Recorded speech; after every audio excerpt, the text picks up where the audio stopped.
Hi there everyone. Thank you Speaker Pelosi, Leaders McConnell, Schumer, and McCarthy, Senators Cassidy and Murray, Representatives Richmond and Scalise, and all members of Congress. Also, thank you for coming to DC and speaking today, Drew. Just so everyone knows, today is Drew's birthday.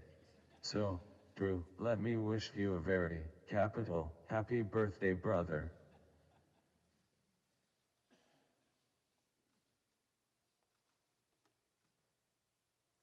This award, from the elected officials who represent the people of the United States of America, is a sublime honor for me. But I feel that, more importantly, I feel that this honor represents some joy, encouragement, and even triumph for the tens of thousands of extraordinary families currently enduring life with ALS. Also, the millions of extraordinary people in this country living with disabilities or other illness, and more broadly, all of you ordinary humans who experience adversity, tragedy, or anguish. No one is immune from anguish, tragedy, or adversity. Not even elected officials, NFL players, or even the most holy saints. I suppose I don't see my story as a football story, or even an ALS story, but rather, a human story. The truth is that we all experience pain in our lives. But I believe that the problems we face are our opportunity and define our human purpose.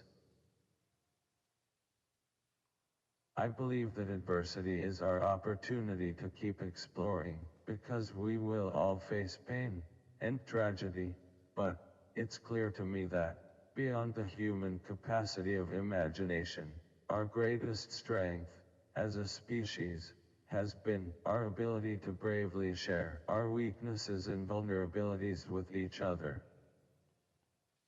Doing that, we're able to understand each other's issues, and collaborate together to solve problems, and overcome any obstacle. While sharing one's weaknesses may not be common practice for people, especially for politicians in an election year, wink wink.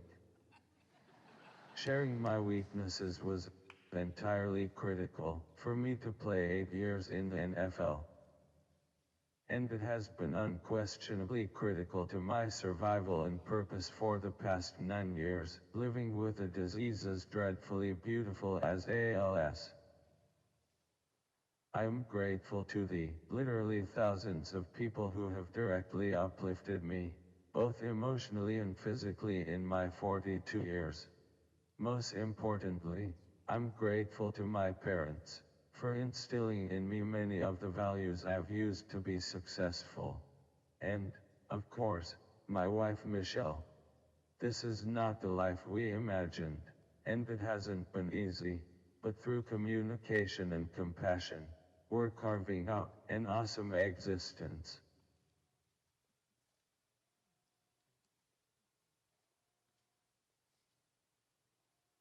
In addition to having the understanding that I had to share my weaknesses to survive and succeed, I'm fortunate to have a motivation and a reason to live. Our son Rivers, and our daughter Gray. They give me purpose, the purpose of a lifetime. Some of you may disagree, but I believe there has been no greater time in history to be a human. At the same time, I don't think anyone here, or anyone watching will disagree that we as a country, and more appropriately, we as a global species, face enormous challenges in the coming decades of the 21st century. Challenges like exploring and colonizing other planets, or thoughtfully solving climate change, or the challenges of genetically engineering superhumans, or positively harnessing the seemingly miraculous power of artificial intelligence so people's disabilities are turned into super abilities. These challenges provide us with an exponential opportunity, as Americans, and as humans. Because if we can keep exploring, share our weaknesses with each other, and compassionately collaborate to solve problems, our human potential is boundless. If we can work to understand and solve each other's problems, and each other's pain, compassionately, then, truly, all things are possible. Thank you again, to the people of the United States of America, a nation I'm so proud to live in, for this unbelievable honor. Have a wonderful day.